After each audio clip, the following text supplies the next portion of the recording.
Y esa es nuestra fe. El credo de Nicea está dividido en tres secciones. La sección del Padre, creo en Dios Padre Todopoderoso, esa sección del, ya la vimos. Estamos en la segunda sección, creo en el Señor Jesucristo, que lo hemos visto ampliamente. Y ahora cuando comencemos la tercera sección, creo en el Espíritu Santo. Vamos a hablar del Espíritu Santo. Y la sección del Espíritu Santo, del credo de Nicea, está ligada con la Iglesia, porque la Iglesia y el Espíritu Santo son inseparables. La historia de la Iglesia es el Evangelio del Espíritu Santo. Así como los 4 evangelios canónicos es la buena nueva de Jesucristo, la Iglesia es la buena nueva del Espíritu Santo. Porque la Iglesia nace bajo el influjo del Espíritu Santo la mañana santa de Pentecostés.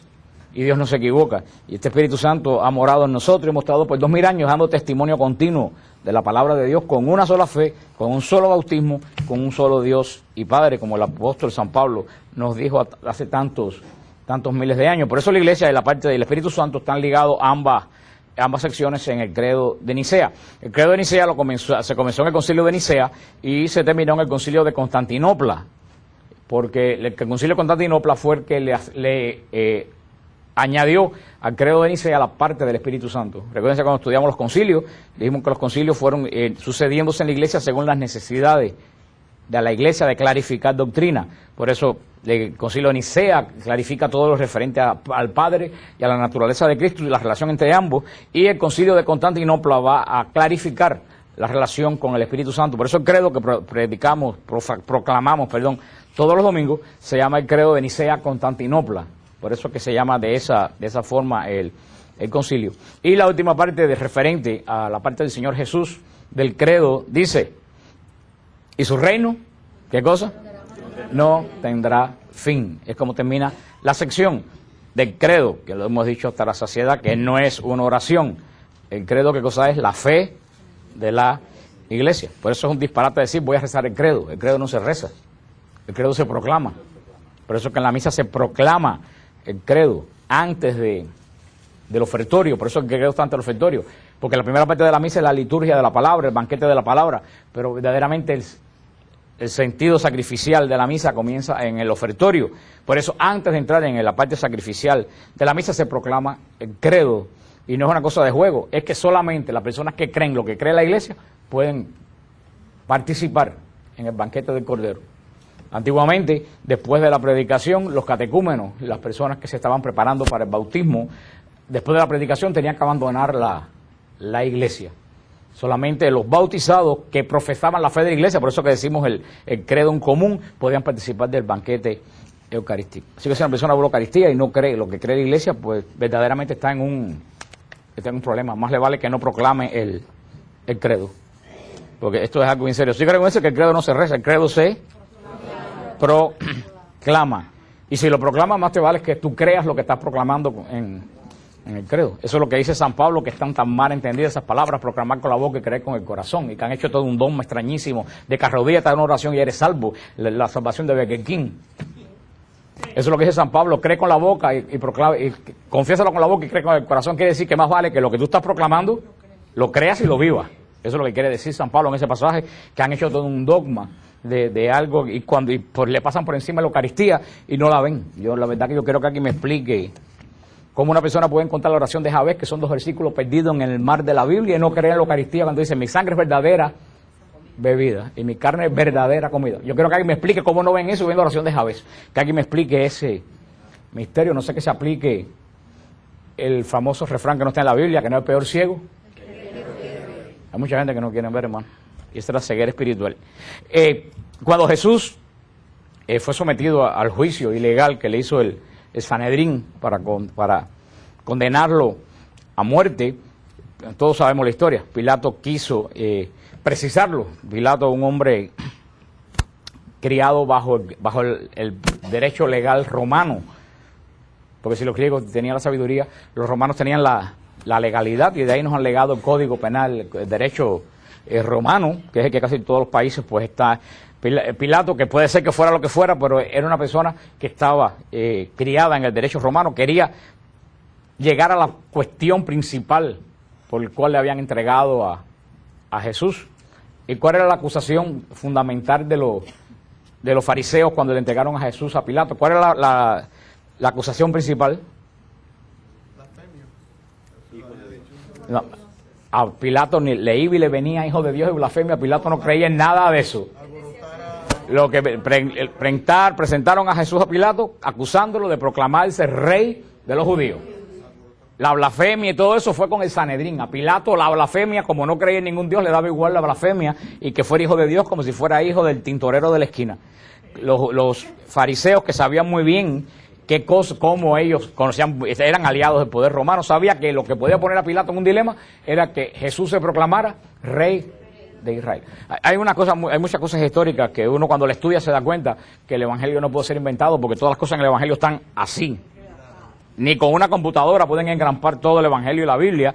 El gran Tigelino, podríamos decir, apoyo de Pilato en Roma, había sido poco antes acusado de alta traición y lo habían ajusticiado así. Uno de los hombres más poderosos del Imperio Romano, que era el protector de Pilato, hacía 3 o 4 semanas que le habían cortado la cabeza. Entonces, los que conocían el Imperio Romano sabían que si el protector de Pilato le cortaron la cabeza de Pilato no estaba muy segura sobre sus hombros.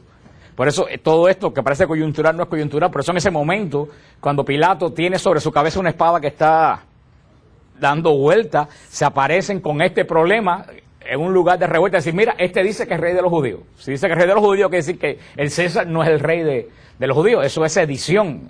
Pues se lo trae, y es por eso que Pilato quiere llegar al meollo de la cuestión. ¿Cuál es el meollo de la cuestión? Si verdaderamente Jesús se proclamó rey del Estado de Israel. Por eso, cuando es la pregunta de Pilato, Jesús, ¿tú eres rey? Para ver si era rey o esta traición. Y Jesús lo dice bien claro en Juan 18, 33 y 37. ¿Tú lo has dicho? Respondió Jesús, sí, soy rey, pero mi reino no es de aquí. Mi reino no es de este mundo. O sea, Jesús dejó bien claro que él no era rey del Estado de Israel, que el César no tenía nada que temer de reinado. Tenía que temer espiritualmente si no se sometía a él, pero que él no venía a quitarle el poder al César. Inclusive Jesús dijo bien claro, den al César lo que es del César, a Dios lo que es de Dios. Jesús se proclama solemnemente delante de Pilato. Después agrega, si mi reino fuera de este mundo, mis servidores habrían luchado para que no cayera en manos de los judíos. Por eso es que cuando Pedro quiere sacar la espada, por eso que cuando los apóstoles quieren luchar, ¿qué le dice Jesús? El que mata espada muere. Muchas veces nosotros juzgamos mal a los apóstoles, pero es que aquí hay una serie de factores, porque dicen, no, los apóstoles no hicieron nada. Sí, los apóstoles trataron de hacer algo en Getsemaní. Hasta le cortaron la oreja al criado del sumo sacerdote, pero el mismo Jesús los detuvo. ¿Por qué? La clave está aquí. Si mi reino fuera de este mundo, mis servidores hubieran luchado para que no cayera en manos de los judíos. O sea, Jesús no quería que unas personas que no eran de su reino dieran la batalla. Porque el reino de Jesús quería que tuviera bien claro Jesús, no era de este mundo. El profeta Daniel es uno de los profetas del Antiguo Testamento que más referencia hace sobre el reinado de Cristo. Recuerden lo que les dije cuando hablamos de esa parte, que todas las profecías del Antiguo Testamento, ¿a dónde apuntan? A Cristo. Todas las profecías del Antiguo, y hasta me paré caminando de un lado para otro, si no se acuerdan, todas las profecías del Antiguo Testamento apuntan a Cristo, y las del Nuevo Testamento a Cristo también. Cristo es el centro de los dos pactos, pero el primer pacto se acabó, y lo dijo Jesús cuando muere en la cruz, todo se ha cumplido o consumado. Quiere decir que no hay profecías pendientes del antiguo pacto. Si llega a haber profecías pendientes del antiguo pacto, Cristo nos hubiera dicho, todo se ha cumplido. Cristo nos dijo, todo se ha cumplido a excepción de las profecías de yo no sé quién. No, todo, cuando un pacto se acaba, cuando tú pagas una casa, quiere decir que ya tú no tienes más ninguna relación con el banco, que ya tú, si ahí te quedan $1,000 por pagar, todavía tú no has cumplido tu pacto ¿con quién? Con el banco. O sea, todo el Antiguo Testamento se acabó. Por eso colegio que es un disparate ir a buscar doctrina al Antiguo Testamento. Tú puedes ir al Antiguo Testamento para entender el Nuevo. Pero el que va a buscar doctrina al Antiguo Testamento se pasa la vida entera de error en error. ¿Por qué? Porque la revelación en el Antiguo Testamento es progresiva. El Señor va revelando hasta, y los voy a volver a agarrar otra vez porque van a volver a decir lo mismo, hasta que llega la plenitud de la revelación. ¿Quién es la plenitud de la revelación? Los volví a agarrar. La plenitud de la revelación no es Jesús, es el Espíritu Santo. Porque los apóstoles oyeron a Jesús y entendieron algo. Nada. Entonces la plenitud de la revelación es el Espíritu Santo. Tú puedes leer 1000 veces el Evangelio, que si no tienes el Espíritu Santo no entiendes nada. O lo entiendes. Cada vez que le hago la misma pregunta, los agarro de nuevo con la misma pregunta. Ese es el caso que ustedes me hacen a mí. Señor, yo hago mi parte. ¿Cómo se llamaba el patrón del grupo este? San José Cupertino. San José Cupertino, que no entendía nada. Ese es el patrón de este grupo. Pero, esos son los santos. Pero la plenitud es el Espíritu Santo, aunque Jesús es la palabra de Dios, pero la plenitud de la revelación es el Espíritu Santo, que es cuando dice, recuerden, se lo dice Jesús el jueves santo en el Evangelio de Juan. Tengo otras muchas cosas cuales decir, pero si se la digo ahora no la van a entender. Cuando vea que el Consolador los adentrará en la verdad total. ¿Qué día vino el Consolador? Pentecostés, el nacimiento de la iglesia. Él nos introduce a la plenitud de la verdad a través de la iglesia sobre la cual descendió y sobre la cual ungió. Pero hay profecías del Antiguo Testamento que hablan del Mesías. Por eso que la profecía de Daniel hace mucho énfasis sobre el reinado de Cristo. No en los finales de los tiempos, como lo andan los adventistas, quitando días y poniendo días, sacando cuentas que nunca les da, sino en el reinado. Dice Daniel 7, 13 y 14. Entonces recibió la soberanía, la gloria y el reino, y todos los pueblos y naciones de todas las lenguas lo servirán. Su poder nunca se acabará, porque es un poder eterno y su reino jamás será destruido. O sea, hablando del reino de Dios, ahí está bien claro. Su reino nunca se acabará porque es un poder eterno y su reino jamás será destruido. Tú lo has dicho, respondió Jesús, sí soy rey, pero mi reino no es de este mundo. El ángel, en la anunciación a María, el ángel nos habla de cuál es el reinado de Jesús. ¿Cuál es el reinado de Jesús? ¿En qué trono se sienta Jesús?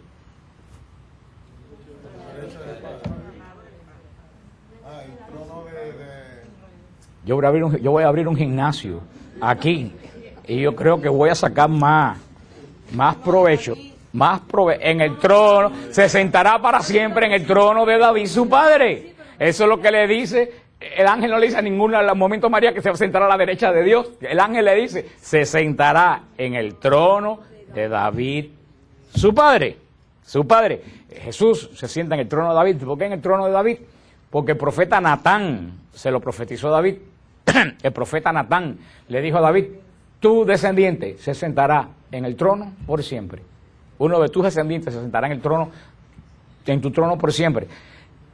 Una persona que se va a sentar por siempre en un trono tiene que ser una persona eterna, y ningún descendiente de David es eterno, a excepción de Jesús. Por eso cuando el ángel anuncia a María, lo dice bien claro, de la casa de David.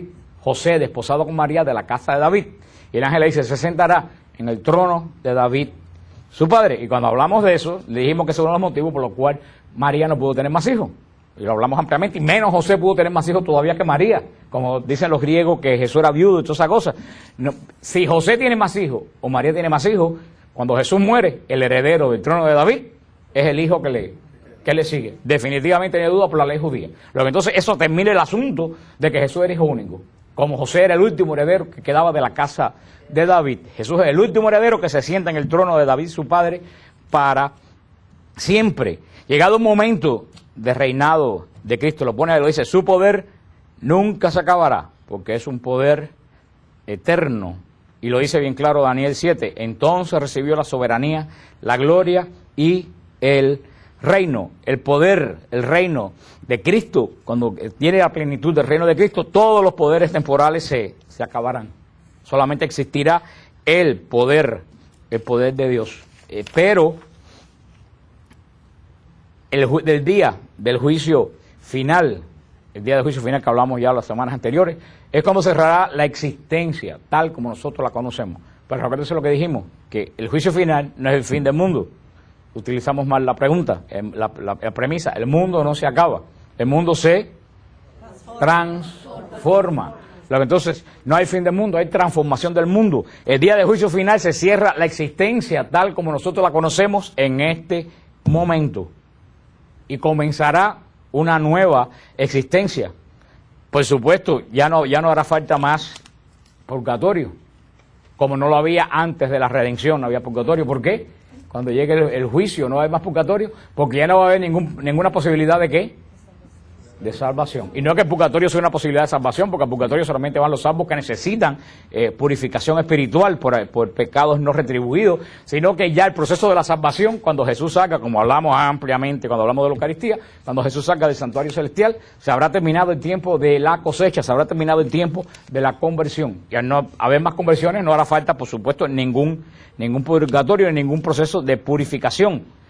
Entraremos a la Jerusalén celestial, como cuando estudiamos el Apocalipsis, lo dijimos bien claro, y ojalá que ustedes se acuerden, y no me voy a arriesgar ni siquiera a hacer preguntas, pero recuérdense que dijimos, la gran ramera, cuando estudiamos espiritualmente el libro del Apocalipsis, recuérdense que están los que estudian el libro del Apocalipsis como ciencia ficción, están los que estudian el Apocalipsis para meterle terror a la gente, están los que estudian el Apocalipsis como historia y no entienden nada, pero los que aquí estudiamos el Apocalipsis, ¿de qué forma? Espiritual. Y vaya si se entendió. Dijimos que la gran ramera de Babilonia no es Roma, porque Roma no pinta absolutamente nada desde el Génesis hasta la última parte del Evangelio. Todos, acuérdense que es la Biblia. ¿Un libro de qué? ¿Es la Biblia? Ay, menos mal que sí se lo saben. La Biblia es un libro de pacto. Y todos los libros están inscritos en ese pacto. Roma no pinta para nada en el pacto de Dios. Roma, cuando digo el Imperio Romano, no pinta para nada en el pacto de Dios. Luego entonces, poner toda una Biblia enfocada en Jerusalén y al final aparecer Roma con un tornillo metido ahí, no pinta. Por eso que la gente no entiende nada. Dijimos bien claro y lo explicamos por las 7 colinas, los nombres y todo, que la gran ramera de Babilonia es Jerusalén, que se sienta sobre 7 colinas. Les dije los nombres de las 7 colinas sobre se sienta Jerusalén. ¿Por qué? ¿A quién ha llamado todos los profetas ramera? ¿A Roma? No, a Jerusalén. Jerusalén, que te prostituyes con todo el que pasa por aquí. Oseas, todos los profetas llamaron ramera a Jerusalén. ¿Por qué Jerusalén es la ramera? Porque para ser ramera primero tenía que haber sido novia. Porque si no es novia no se puede ser infiel. Y Roma nunca ha sido la novia de Dios en ninguna relación con la Biblia. Jerusalén era la novia. El pueblo de Israel era la novia de Dios, simbolizado por Jerusalén. Y esa novia de Dios se fue detrás de otros novios, de otros dioses, de otros novios. La prostitución, por eso que Jerusalén es la gran prostituta. No es una prostituta cualquiera, es la grande, porque ahí estaba el pacto de Dios. Por eso dice San Juan en el Apocalipsis, al final de la historia, que ve Juan descender del cielo, la nueva Jerusalén, vestida como ¿qué? Como una novia. ¿Qué es lo que quiere decir? Esta Jerusalén sí es la fiel, es la novia de Dios, porque la primera Jerusalén se prostituyó. ¿Pero qué quiere decir que baja del cielo? Que va a bajar, como piensan algunos protestantes, en un platillo volador, después del rapto, todos los cristianos. Nada que ver. Lo que quiere decir eso, estamos leyendo el Apocalipsis espiritualmente. El Apocalipsis es una profecía eminentemente espiritual, y que no lo lea así estará condenado a la vida entera, está esperando fin del mundo, ¿cómo es? ¿Cómo es? ¿Cómo se llama? Ya se me olvidó, ya está el nombre del 2000, el fin del mundo y toda esa vaina. esa mismo.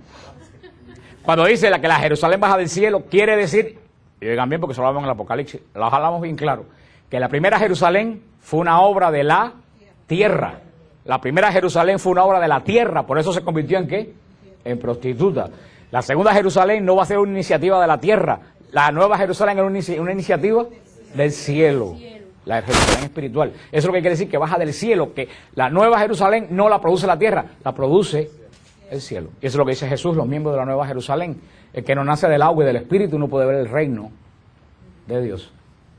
Primer nacimiento, nacimiento en la carne. Segundo nacimiento, el nacimiento de la vida eterna, el día de tu bautizo, cuando Dios te adopta como hijo, según Romanos 6. Esos son los miembros del pacto, los miembros de la nueva Jerusalén. San Agustín, el gran San Agustín. Y por eso que tenemos que dar gracias a Dios que tenemos una iglesia bimilenaria, que podemos hacer referencia a alguien que habló en el siglo IV. El gran San Agustín decía, después del juicio, la creación tomará una forma nueva y gloriosa, en consonancia con los cuerpos gloriosos de los salvados. La Sagrada Escritura nos habla en el Apocalipsis continuamente de cielos nuevos y tierra nueva. Vuelvo a repetir, no hay final, hay transformación. y todos los teólogos están de acuerdo que en realidad no se trata de una verdadera creación, sino de un cambio profundo, tan profundo que va a aparecer una nueva creación, porque no tiene nada que ver con la que nosotros conocemos. Todo lo que conocemos será purificado y será transformado. San Pedro mismo, en su discurso ante la muchedumbre que se formó la mañana santa de Pentecostés, y también la muchedumbre que se formó cuando la curación del tullido de nacimiento, declaró: hasta que llegue el momento de la restauración del mundo. Eso está en Hechos 3:21.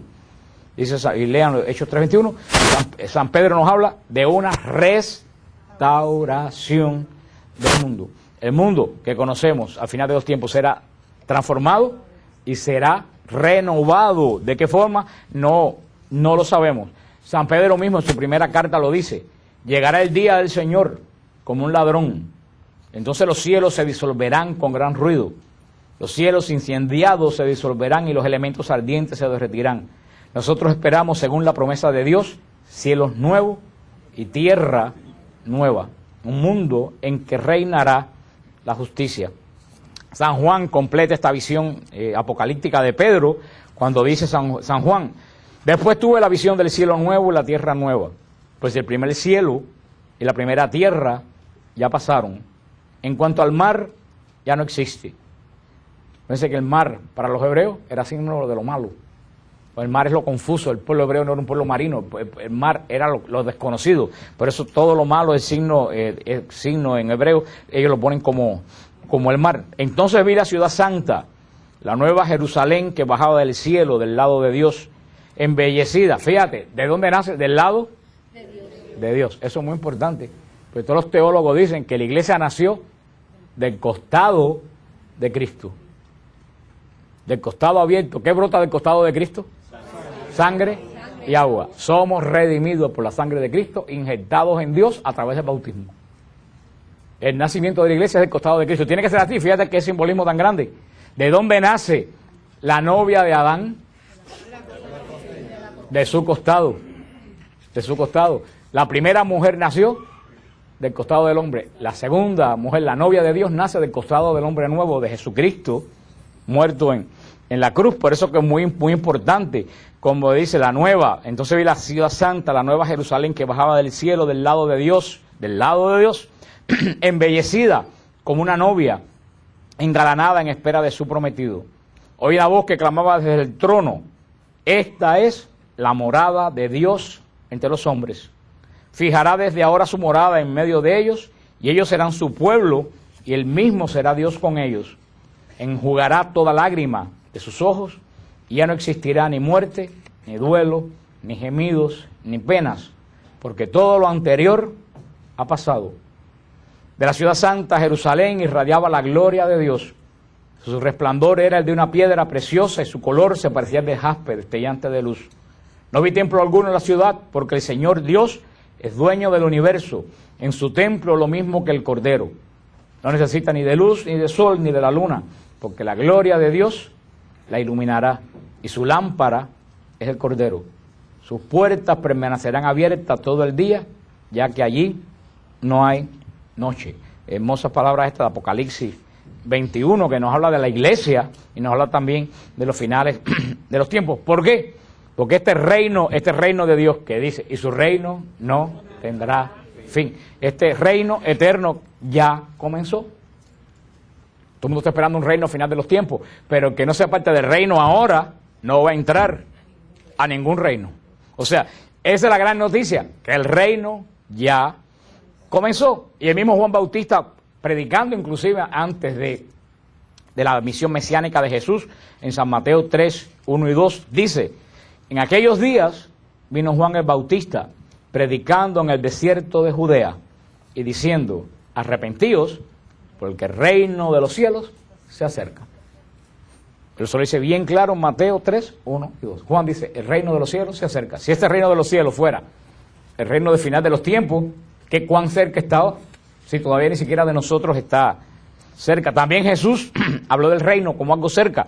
En San Mateo 4, 17 dice: desde entonces Jesús comenzó a predicar y decir: arrepentíos, pero el que el reino de los cielos se ha acercado. O sea, Juan el Bautista decía que el reino está cerca. Jesús lo da como un hecho. El reino de los cielos ya se ha acercado. En el mismo Padre Nuestro, que decimos en el Padre Nuestro que nos enseñó Jesús a orar, vosotros pues oraréis así: Padre nuestro que estás en el cielo, santificado sea tu nombre. Venga tu reino, venga a nosotros tu reino. Jesús anuncia que el rey, y también esto es muy importante, Jesús anuncia que cuando llegue ese reino, Jesús dijo bien claro que ese reino va a llegar durante esa generación. Mateo 16, 18, dice Jesús: yo también te digo, tú eres Pedro, y sobre esta roca edificaré mi iglesia, y las puertas del infierno no prevalecerán contra ella, y a ti te daré las llaves del reino de los cielos. O sea, Jesús en ese momento le está dando a Jesús las llaves del reino. Que iba a ser San Pedro con unas llaves que no podía utilizar en 4.000 o 5.000 años. O sea, eso, ahí estamos viendo que es una cosa inmediata. También en San Marcos 9, versículo 1, dice Jesús: también les dijo, de cierto os digo, que hay algunos de los que están aquí que no gustarán la muerte hasta que hayan visto el reino de Dios llegando con poder. Si Jesús estuviera hablando del reino final de los tiempos, Jesús aquí se hubiera equivocado. Y Jesús entonces, si Jesús se equivoca, no es Dios. Dice que algunos de los que están presentes van a ver el establecimiento del reino de Dios. Si una persona estudia la Biblia sin prejuicio y sin querer acomodar la Biblia a lo que yo creo, porque es donde está el asunto. Hay personas que leen la Biblia para yo adentrarme en la voluntad de Dios. Pero hay gente que estudia la Biblia para tener razón. Entonces, si tú estudias la Biblia para tener razón, tú estás acomodando la Biblia a tu pensar. Cuando es al revés, tú tienes que acomodar tu pensar a la palabra de Dios. Usted conoce mucha gente que debería estudiar la Biblia solamente para matar a pedradas bíblicas a todo el mundo. Y si tú ves, yo tengo razón y tú estás equivocado. Esa no es forma de estudiar la Biblia. La Biblia, verdaderamente, la Biblia no se ajusta a mí. Yo me tengo que ajustar a la Biblia.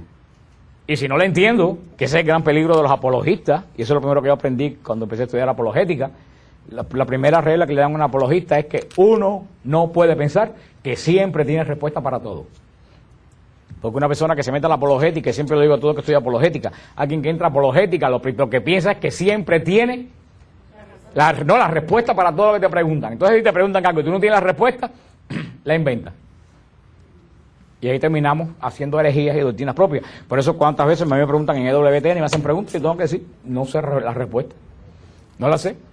¿Por qué? Porque nosotros servimos a un Dios. Al final, yo dejo la pregunta final. Nosotros servimos a un Dios que es misterio. Acuérdense lo que decía San Agustín. Si tú entiendes a Dios, ese no es Dios. Punto. Cuando ustedes entiendan a Dios, créanme que ese no es Dios. Porque nosotros no podemos entender a Dios. De Dios solamente conocemos algunas cosas que nos mostró el Señor Jesucristo, pero la inmensa mayoría de Dios no tenemos ni la más remota idea. Entonces, como la gente se atreve a poder penetrar los misterios de Dios, cuando lo dice San Pablo en Corintios, solamente el Espíritu Santo penetra las entrañas de Dios. Por eso le digo a muchas personas, cuando me explícame la Trinidad, digo, para nada, si yo te explicara la Trinidad, yo fuera la cuatridad, la cuarta parte sería la cuarta parte de la cuatridad divina. Yo no puedo explicar la Trinidad. Yo siempre digo, la Trinidad no se explica, la Trinidad se adora. Punto. ¿Cuál es el problema de los testigos de Jehová? Que al no entender la Trinidad, la quisieron explicar. Y ahí fue todo el embrollo que han formado. Tú no puedes entender la Trinidad, olvídate del asunto. Lo más que te puedo decir es que no es una contradicción, pero nosotros no podemos. ¿Dios es qué cosa? Misterio. El mismo Jesús es misterio. ¿Cómo podemos pensar que María, sin participación de varón, encarnó la segunda persona del Verbo? ¿Qué cosa es eso? Misterio. ¿Quién puede explicar eso? Nadie. Hay una vez que alguien que dijo, no, que si las gallinas ponen huevos, digo, pero ¿qué tiene que ver María con las gallinas que ponen huevos sin gallo? ¿Qué tiene que ver una cosa con...? Son gente que quieren, hacer entendible lo que es misterio.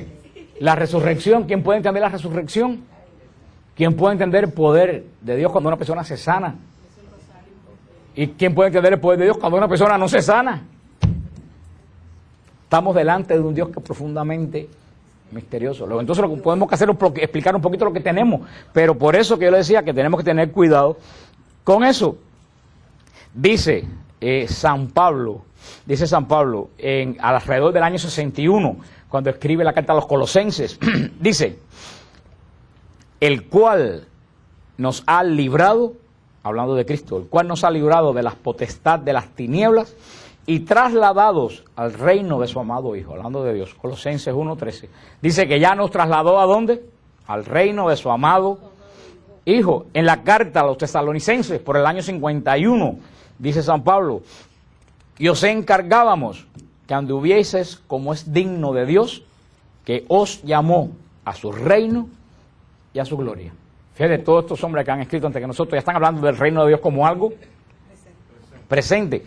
Cuando el apóstol Juan le escribe a las iglesias del Asia Menor en el Apocalipsis, hace saber algo. Yo, Juan, vuestro hermano y copartícipe en la tribulación, en el reino y en la paciencia de Jesucristo. San Juan dice que es copartícipe de los cristianos en la tribulación del reino. Eso es muy claro. Y Lucas 22, de 29 al 30, nos da el sentido de todo esto. Lucas 22, de 29 al 30 dice, les asigno un reino, como mi Padre me lo ha asignado. Fíjate qué interesante lo que dice Cristo. Les asigno un reino. Por eso es que la iglesia dice, nosotros por el bautismo nos constituimos ¿en qué? En reyes, sacerdote, profeta y rey, porque somos partícipes del reino. Les asigno un reino, está diciendo Cristo, como mi Padre me lo ha asignado. ¿Para qué? Oye lo que dice. Para que comáis y bebáis a mi mesa en mi reino. Dios nos asigna un reino, ¿para qué? Para que comamos y bebamos con él. Hermano, por eso el reino de Dios tiene una relación tremenda como a todo lo que hemos hablado aquí. ¿A qué? A la Eucaristía. El reino de Dios y la Eucaristía está totalmente ligado. Lucas 22, 29 y 30. Les asigno un reino como mi Padre me lo ha asignado, para que comáis y bebáis a mi mesa en mi reino. Podríamos decir, esto es espiritual, quiere decir que, pero si esto hubiera sido así mismo espiritual, comer, sentarnos, comer, si Cristo no hubiera dicho Jueves Santo, esto es mi cuerpo, tomad y comed. Esta es mi sangre, tomad y bebed. Comer y beber, para que bebáis y comáis a mi mesa. Ese mismo pasaje tan hermoso del Apocalipsis, que todo el mundo lo usa para cualquier cosa, se dan cuenta que es un llamado profundamente eucarístico. Cuando dice Jesús, mira que estoy a la puerta y llamo. Si abres, me entro a comer contigo y tú comes. Hermano, eso es un llamado eucarístico. Si tú le abres a Jesús, tú no solamente le abres a Jesús espiritualmente, Jesús come contigo y tú comes con él, porque la común unión, tú recibes a Cristo, pero Cristo te recibe a ti. La Eucaristía es el comienzo del reino de Dios. Por eso que la iglesia es tan importante, porque todo el mundo dice, yo me quedo en mi casa, en mi cuarto y oro. Fantásticamente, tú tienes que orar en tu cuarto y en tu casa, porque si tú no oras en tu cuarto y en tu casa, tú el domingo vas a la iglesia a perder el tiempo. Eso lo he explicado 40 veces. Una persona que en toda la semana no va al gimnasio y el domingo va media hora, ¿a qué va? ¿A qué va Tana? Pues Tana siempre la veo en el gimnasio, que la ven ahí atrás, ya siempre nos encontramos todas las mañanas en el gimnasio. Una persona que no va todos los días al gimnasio, si va una sola vez a la semana, va a perder el tiempo. Un cristiano que no ora todos los días, el domingo va a misa, a perder el tiempo. ¿Y por qué vemos tantos católicos perdiendo el tiempo? Porque no oran en su casa. Llegan el domingo a misa y llegan, para cómo llegan tarde, y para cómo llegan corriendo, buscando un parqueo para sentarse. ¿Tú crees que después que tú has orado en toda la semana, que llegas tarde, que llegas corriendo como un loco a sentarte, tú vas a llegar, ¡pum!, y te vas a conectar con la presencia de Dios? Totalmente imposible. Están perdiendo el tiempo. Tú tienes que orar todos los días en tu casa. Cuando tú oras todos los días en tu cuarto, en tu casa, el domingo es el cierre de toda tu semana de oración. Y es la fuerza para comenzar. O sea que el domingo es un puente entre una semana y la otra. El domingo es el puente entre una y otra. Por eso el domingo es central en la iglesia. Tú tienes que orar en tu casa, en tu cuarto. Pero yo le decía a la gente, toda la gente que quiere orar en su casa, yo quiero ver si tú puedes en tu cuarto hacer la Eucaristía. Totalmente imposible que en tu cuarto tú realices la Eucaristía, no sé que seas obispo retirado. Cosa que creo que no haya ninguno aquí. Nadie puede. Es más que la iglesia latina, los sacerdotes pueden celebrar solo, pero en la iglesia oriental, en la iglesia bizantina, ningún sacerdote puede celebrar solo. Para un sacerdote celebrar tiene que tener por lo menos 3 o 4 personas, porque dice que la Eucaristía no es nada personal, que la Eucaristía es algo comunitario. Pero por eso es tan importante la iglesia, es lo que la gente que no son espirituales no entiende. ¿Para qué sirve la iglesia? ¿Qué sirve la iglesia? ¿Para qué sirve la iglesia? Porque tú solamente puedes recibir la Eucaristía en la iglesia, en comunidad. Yo me confieso con Dios por internet. Perfecto, tú te puedes confesar con Dios por internet, pero Dios no te va a dar la solución por internet. Por supuesto. Con un hermano me preguntó que si se podía confesar por internet, yo le dije, confesarse por internet es como querer ponerse un suero por internet. ¿Es posible ponerse un suero por internet? No, para ponerse un suero tiene que estar tú vivito ahí. Así es la confesión. Un sacramento es algo de vivo, que solamente cae sobre la persona que lo recibe y está. Por eso es la importancia de la iglesia. Por eso es lo importante de la iglesia. Les asigno un reino como mi Padre me lo ha asignado, para que comáis y bebáis a mi mesa con mi reino. Esta es la relación del reino de Dios con el reino de la plenitud de los tiempos, cuando dice su reino no tendrá fin. No quiere decir que va a comenzar cuando Jesús venga. Ya el reino comenzó. Y por eso siempre les he dicho, les he mencionado tantas veces, porque a mí verdaderamente me impresionó mucho aquellas palabras del Padre Francesco y me dio una idea tremenda de lo que es la Eucaristía. Y estas palabras que a lo mejor el Padre Francesco ni se acuerda, a mí nunca se me han olvidado. Dice, cuando uno comulga, uno construye el cuerpo con que va a resucitar. A mí nunca se me han olvidado, porque esas palabras me impactaron tremendamente. Cuando tú comulgas, tú construyes el cuerpo con que tú vas a comulgar. Porque la Eucaristía está totalmente ligada con la resurrección de los muertos y con la vida del mundo futuro en el reino de Dios. Por eso, mientras más tú comulgas, tú construyes, como cuando tú tomas vitamina.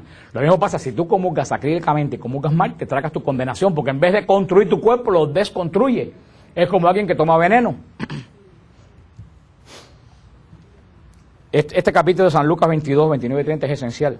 Les asigno un reino como mi Padre me lo asignó, para que comáis y bebáis a mi mesa en mi reino. San Pablo habla continuamente en la carta a los Corintios, le habla de la cena del Señor y lo dice. El que come indignamente el cuerpo y la sangre de Cristo, peca. El que come indignamente del pan y del vino, peca contra el cuerpo y la sangre de Cristo. Una relación tremenda de la Eucaristía, de las ofrendas de pan y vino con el cuerpo, porque si el pan y el vino no es el cuerpo de Cristo, ¿qué tiene que ver que yo coma pan y vino para ofender el cuerpo y la sangre de Cristo? No tiene absolutamente una cosa que ver con la otra. Lo mismo Hechos 20, en la cena, en la Eucaristía de la iglesia de Troas, donde toda desde el principio del Hecho de los Apóstoles, dice que los apóstoles acudían asiduamente ¿a qué? Al partir el pan y a la oración. La Eucaristía es la semilla que produce los súbditos del reino de los cielos y miembros de la iglesia.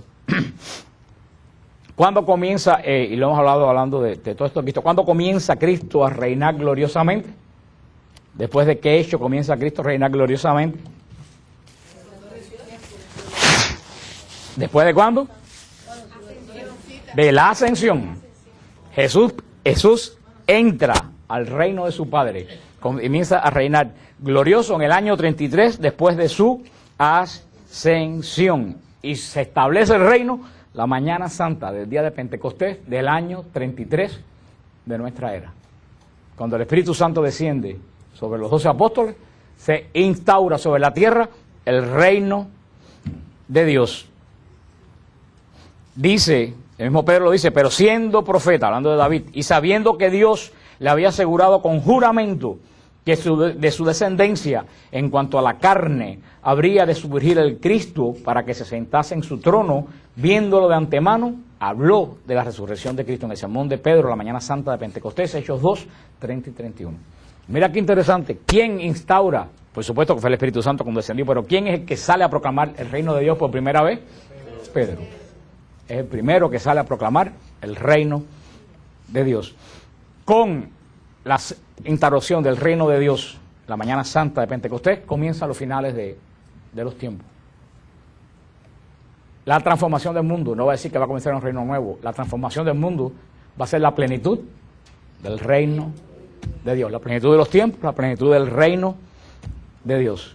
Y aquí viene lo más interesante, aquí lo más interesante que ustedes tienen que entender, y es el kit que cierra esta parte de Cristo.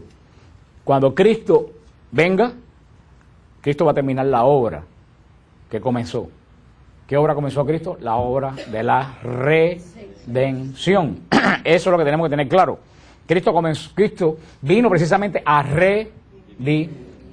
Recuerda lo que le dije. La redención es el hecho esencial del cosmos, es la redención. Porque la salvación es el proceso de yo apropiarme de ¿qué? De la redención. La salvación es el proceso en el cual yo me apropio de la redención y yo entro entre el número de ¿quiénes? De los redimidos. Es un proceso, la salvación. Pero el hecho central a que viene Cristo es la redención. Y la palabra redimir, ¿qué es lo que quiere decir redimir? Volver a comprar. Eso es lo que quiere decir redimir, volver a comprar. Y para poder amar a este muñeco, que ustedes lo entiendan, porque eso es lo que da visión a todo el Evangelio, que eso no se habla por ahí. Por eso, los que están al lado suyo, que están durmiendo, despiértenlo. Yo sé que tú estás durmiendo, porque yo estoy vigilando hoy. Yo estoy vigilando a Carlos. Hace días que lo vengo monitoreando. Porque una noche estaba Carlos así, mira. Y yo decía, se cae. Y no me dejó concentrarme en después lo estudió. Pero esto es serio. Esto es serio, entiendan esto. Dios crea al mundo. Porque crea el mundo por un movimiento libre de su voluntad. Yo no voy a entrar por qué, como los teólogos se ponen a explicar por qué Dios creó el mundo, porque yo no lo sé. ¿Quién entra a las entrañas de Dios? Han dado que si para tener compañía, que si para amar, eso son teorías. Yo no hablo aquí de teoría, yo hablo de hecho. Yo no sé por qué Dios creó al mundo. Pueden haber 40 teorías, pero nadie lo sabe porque eso pertenece a las entrañas de Dios. Dios crea el mundo y de los misterios de Dios. ¿Y a través de quién lo crea? De su Hijo Jesucristo. Ahí está, desde el primer versículo de Génesis. Y dijo Dios. Dios crea el mundo no con las manos, con su palabra. ¿Y quién es la palabra de Dios? Jesucristo. Mientras el Espíritu Santo aleteaba y santificaba todo lo que se iba creando, porque sin el Espíritu Santo no hay vida. Por eso la iglesia lo llama hace 2000 años Señor y dador de vida. Y vamos a entrar en ese misterio cuando comenzamos ahora. Pero esa creación que nos dice Génesis, en el hermoso poema primero del capítulo 1 de Génesis, que es 7 veces buena. Y vio Dios que era buena, y vio Dios que era buena, y vio Dios que era buena.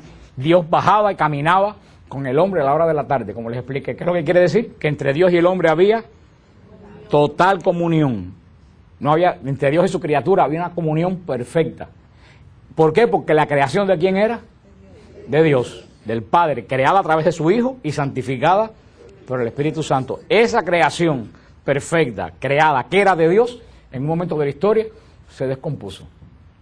Porque el hombre creado con voluntad propia prefirió obedecer a una criatura que obedecer a Dios. Y a pesar de ahí, todo es como si tú cogieras a mí nunca se me olvida, había una vieja en el pueblo mío que se llamaba Gumercinda.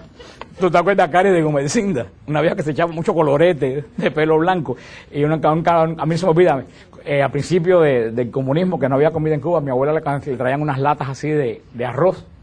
Pero ese arroz que vendían en Cuba estaba lleno de piedra y de basura y de cosas. Entonces mi abuela se sentaba con una paciencia salomónica y empezaba a escoger, no sé de quién se acuerda cuando se escogía el arroz. Y empezaba a escoger, echaba para acá la basura y para acá el arroz, y ya tenía una pila así de arroz de basura. Y llegó Gumercinda y le dijo, no, porque yo cogí, firmé, hizo así, y le juntó todo lo que ella había. Eso fue lo que nosotros hicimos con la creación. La creación que era perfecta, nosotros la hicimos así, y la regamos. De ahí cada quien me pregunta, ¿por qué existe el mal en el mundo? ¿Por qué Dios permite el mal en el mundo? Y dice, hay que ser sinvergüenza para nosotros destruir el mundo y después echarle la culpa a Dios. ¿Y por qué Dios permitió? Entonces tú la coges con Dios, que solamente te ha dado bienes, y no la coges con el diablo, que es el que permitió y el que metió eso en tu vida. Cuando alguien viene con la historia, ¿por qué Dios permite? Digo, mi hermano, lo más seguro que ese problema que tú tienes, estoy un 90% seguro que ese problema que tú tienes te lo buscaste tú. Y ahora quieres que Dios te saque de ahora mismo porque tienes el agua aquí. Es el pecado. La creación que era de Dios pasó a mano de mal. Alguien que me dijo, pero para eso mejor que Dios hubiera creado al hombre sin libre albedrío. No existe. Dios no da lo que no tiene. Nadie da lo que no tiene. Si Dios es libre, Dios solamente puede crear hombres y mujeres libres. Y producto de esa libertad que los ángeles caídos y nosotros usamos mal, el mal entró en el mundo. La creación dejó de ser de Dios. ¿Ustedes entienden eso? Por eso que Satanás, una de las pocas verdades que ha dicho en toda su vida, fue cuando le dijo, cuando dice el Evangelio que le enseñó todos los reinos del mundo a Cristo, le dijo, todo esto te doy si te postras y me adoras. Pues claro que todos esos reinos eran de él. Todo era de él. El hombre se lo entregó por su propia voluntad. Todo esto te doy si te postras y me adoras. Esa redención que estaba en manos de Satanás fue vuelta a comprar. ¿Quién la compró? Jesucristo. Jesucristo la compró. Y hay un error que quiero aclarar, porque eso es lo que se dice siempre, queda muy bonito, y no está mal dicho, pero quiero aclarar porque aquí estamos aprendiendo un poquito más. Cristo no compró la redención con su sangre. Cristo compró la redención con su voluntad. Ahora, ¿cuál fue el precio de vivir la voluntad del Padre? La sangre que tuvo que poner. Porque si no la gente piensa en un Dios cruel. No, Cristo lo dijo, he aquí que estoy para hacer tu voluntad. Cristo es el único hombre después del pecado de Adán y Eva que pudo hacer la voluntad total de Dios. Cristo es el primer hombre desde el pecado de Adán y Eva que nunca le prestó atención al diablo. Por eso que cuando Cristo muere siendo obediente a Dios, Dios vuelve a introducir la creación ¿dónde? En el reino de Dios. Eso es lo que es la redención, volver a comprar. Por eso Él es el único que pudo hacer. Dios volvió a comprar esta redención. Pero si uno dice, bueno, ya Cristo murió en la cruz, cargó nuestros pecados. Digo, pero claro que cargó nuestros pecados. Pero no terminó con el pecado, porque si Cristo cargó con nuestros pecados, ¿por qué seguimos pecando? A ver, explícame. Cristo no mató nuestros pecados, Cristo mató el pecado. Porque ¿cuál es el pecado? No los pecados. ¿Cuál es? Hay el pecado y hay los pecados. ¿Cuál es el pecado? La desobediencia. Ese es el origen. Busca el pecado que te dé la gana. Cuando tú vas al inicio del pecado, lo primero que hay es una desobediencia. Que Dios te dice por aquí y tú dices, me da la gana por allá. Y cuando te das el tortazo viene y dice, ay, pero ¿por qué tú permitiste que yo me... Cristo cargó nuestra desobediencia sobre Él y nos redimió. Pero ahora yo, que soy redimido, porque ya yo no pertenezco al demonio, el mundo pertenece a Cristo, porque Él lo compró con su obediencia y le costó sangre. Esa redención no es automática para mí.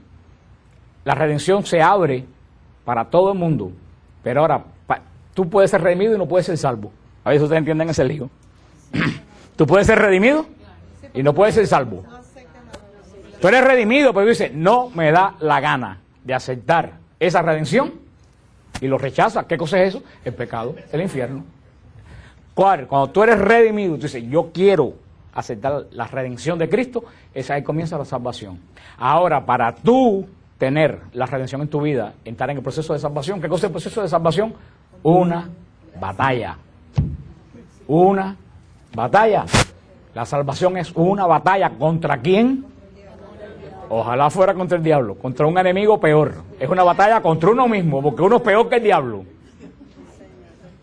Es una batalla contra uno mismo. Y ahí viene la palabrita esa que les expliqué. ¿Cuál es la palabra? Concupiscencia.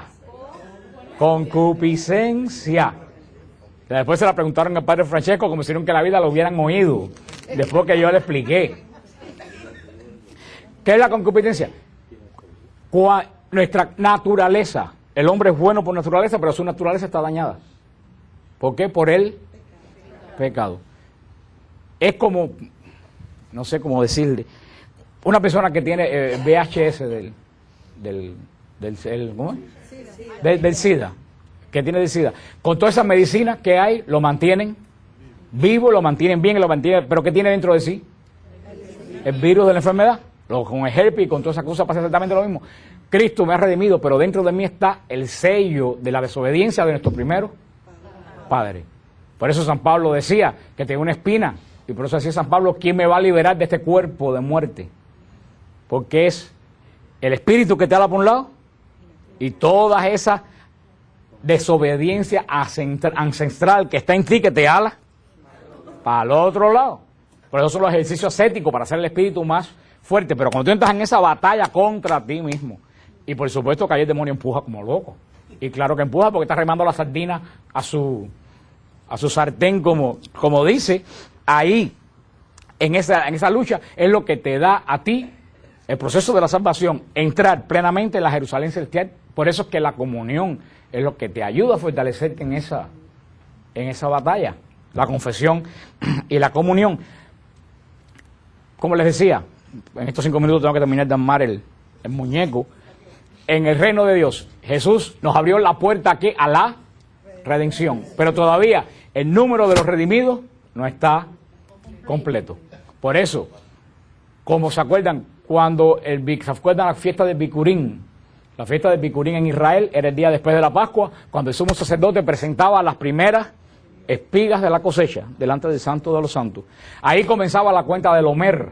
¿Qué cosa es la cuenta del Omer? La cuenta de las 7 semanas, que daba lugar a ¿qué? A la fiesta de Pentecostés. ¿Cuál era la fiesta de Pentecostés? La fecha del final de la cosecha.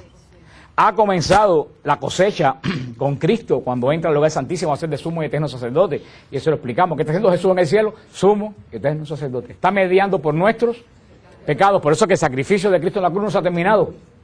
Está actuado porque la obra de Cristo aún no está terminada. Estamos en el proceso de la salvación. ¿Por qué? No sé, eso es un misterio de Dios. Mientras Cristo esté mediando delante del Padre con su sangre en las manos, el sacrificio del Calvario está todavía vigente y actual. Estamos en el plan de la cosecha.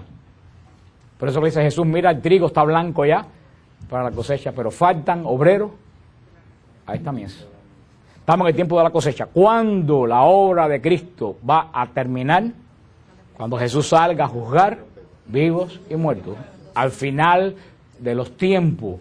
Cuando Jesús salga a juzgar vivos y muertos, ese reino que comenzó en el año 33, cuando el Espíritu Santo descendió sobre la iglesia, va a llegar a su plenitud. Por eso la iglesia es el reino de Dios. Y por eso, porque la iglesia es el reino de Dios, ¿qué sucede con la gente que le roba a los gobiernos? ¿O qué debía suceder a la gente que le roba a los gobiernos? ¿O qué sucede al que pescan robándole al gobierno?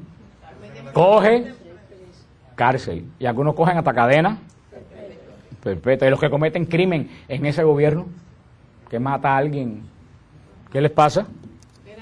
Pena de muerte. Por eso, hermano, cuidado. El que en el reino de Dios hace el mal. Porque uno dice, bueno, si este reino de Cristo, ¿cómo hay mal? Por supuesto que hay males en el reino de Cristo, que es la iglesia. Y más, ¿por qué? Porque la iglesia es divina, pero está constituida por hombres. Y mientras más esta es la iglesia de Cristo, más atacados somos nosotros. ¿Qué iglesia están atacando en todos los medios de comunicación? ¿A los mormones? ¿Que están locos como una cabra? No. A los testigos de Jehová, que son, Dios me perdone, pero son una doctrina maligna. Porque he visto hogares destruidos, porque donde entran se acaba la familia. ¿Ustedes ven por la televisión atacar a los testigos de Jehová? ¿No? ¿Ustedes han visto atacar mucho al Cristo del Doral? Le sacaron un programita y ni siquiera le hicieron preguntas fuertes. ¿Quién es la que están ahí? Ahí. ¿Cuál es? La Iglesia Católica, que tengo oídos para oír que oiga. ¿Por qué? Porque este es el reino de Cristo. Y para este reino de Cristo tiene el demonio puesto toda su artillería. Pero cuidado que caiga y haga un daño en el reino de Cristo, porque ahí sí va por una cárcel que no va a poder salir jamás. Por eso corre tanto por los obispos, por los sacerdotes y por todas las personas que tienen una responsabilidad en la iglesia. Pero este reino de Cristo que comenzó en el año 33, ha estado por 2000 años con caídas, con levantamientos, dando tumbos, pero predicando la palabra de Dios, va a llegar a su plenitud. ¿Cuándo va a llegar a su plenitud? ¿Cuál es la plenitud del reino de Dios? Y entonces se va a acabar. Ahora sí, no, ahora sí lo dejé loco. El reino de Cristo, cuando llega a su plenitud, se acaba. Me encanta la cara que tienen ustedes. El rey. ¿Quién está dando la clase aquí? ¿Tú o yo? Déjame. No, pero son preguntas retóricas. Porque no lo saben. Si se lo acabo de decir, se han quedado. Lo dice bien claro. ¿Tú sabes por qué? Cuando el reino llega a la plenitud, se acaba. Lo dice que en la resurrección celestial, lo dice el Apocalipsis, no va a haber ni iglesia, ni sol, ni nada. ¿Tú sabes por qué? Pues lo dice bien claro la palabra. Cristo viene a entregarle el reino al Padre. Cuando Cristo venga, viene con un solo motivo. Este reino que es la iglesia, que es su cuerpo, Cristo se lo va a entregar ¿a quién? Al Padre. ¿Y cómo se lo va a entregar? Perfecto, porque el mal va a ser destruido antes. Por eso el reino va a volver al Padre tal como salió del Padre. ¿Ustedes entienden eso? Este periodo que estamos, desde la caída hasta el juicio final, es un periodo de restauración. Porque al final Cristo le va a entregar el reino al Padre. Por eso cuando el reino llega a su plenitud, se acabó. Porque el reino viene a donde nunca debió de haber salido, de las manos del Padre. ¿Restaurado por quién? Por Cristo, que fue el que lo creó cuando dice que todo se hizo a través de Él. Esto es por eso que va a ser el mal destruido al final de los tiempos, ya no va a haber mal. Por eso lo dice bien claro el Apocalipsis 22, del 1 al 5. Después me mostró un río limpio de agua de vida, resplandeciente como cristal, que salía del trono de Dios y del Cordero. En medio de la calle de la ciudad, a uno y otro lado del río, estaba el árbol de la vida, que produce 12 frutos. Por eso, ¿qué está al principio de Génesis? El árbol de la vida. ¿Qué vemos al final de la historia? El árbol de la vida. Y no habrá más maldición. Y el trono de Dios y del Cordero estará en ella. Y sus siervos le servirán. Y verán su rostro y su nombre estará en sus frentes. No habrá allí más noche. Y no tienen necesidad de luz, de lámpara, ni de luz de sol, porque Dios el Señor los iluminará y los reinará por los siglos de los siglos. Eso es lo que dice. Y su reino no tendrá fin. Porque es su reino, pero el reino es de él. Pero ¿a quién le pertenece ese reino? A su Padre. Por eso que decimos el Padre nuestro, venga a nosotros. ¿Y cuándo viene el reino de Dios a nosotros? Cuando hacemos, como dijo el hermano, cuando hacemos la voluntad del Padre. Y eso lo dice la Sor Faustina, que su fiesta es el viernes, lo dice perfectamente. Y lo entendieron muchos santos. Nosotros nos adentramos en el reino de Dios cuando hacemos la voluntad del Padre. Por eso, tú entras en el reino de Dios cuando tú te bautizas. Te adentras en la gracia que luego te da fuerza para ser parte de ese reino. Por eso el Santo Padre nos llamaba a Juan Pablo II continuamente a ser fiel a nuestro bautismo. Porque solamente siendo fiel al pacto que yo hice con Dios, yo puedo seguir perteneciendo al reino. Y por eso, al final de los tiempos, yo voy a estar en la plenitud de ese reino, que no tenemos ni idea de cómo va a ser. Ahora, cuando empecemos la segunda parte, creo en el Espíritu Santo, vamos a hablar cómo este reino se va construyendo. Ustedes van a saber cómo nosotros tenemos que construir el reino. Porque cada uno de los bautizados está obligado a construir el reino. Por eso, cuando la tercera parte del credo nos habla de cómo construimos el reino y qué armas nos da el Señor para construir el reino. Así que la hermana tenía por allá una pregunta. Allá la contesté.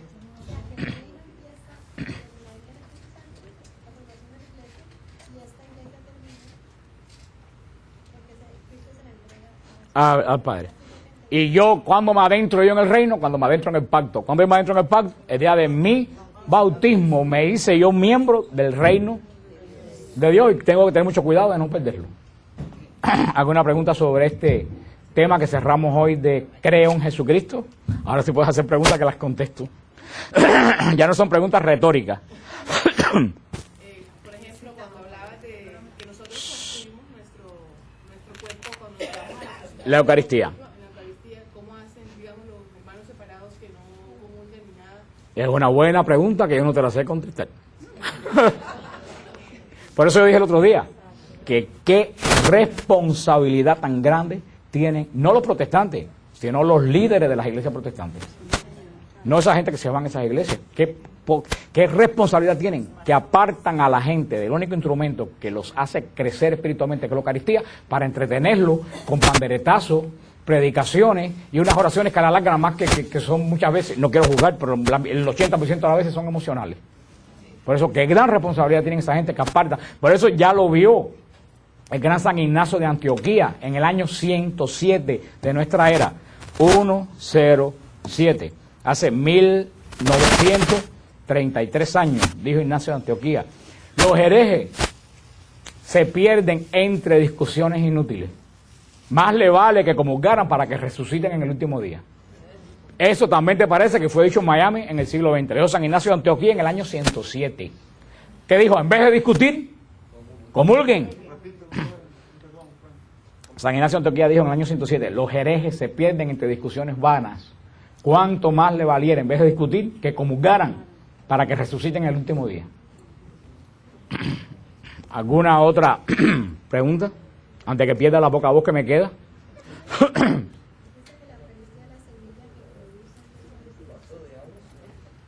No, yo dije que la Eucaristía es la semilla que produce la salvación, la que nos lleva al reino de Dios, la que nos hace crecer espiritualmente, el origen. Lo dijo el Santo Padre Juan Pablo II bien claro. Una iglesia que no es eucarística está muerta. Punto. Por eso hemos visto que cuando nuestra iglesia se alejó de la Eucaristía, se comenzó a morir. Cuando sacamos el Santísimo y lo pegamos en un cuarto, que tú entras a la iglesia y no lo encuentras por ningún lado, nos empezamos a morir. Y por eso las estadísticas, aquí en este país es de estadística.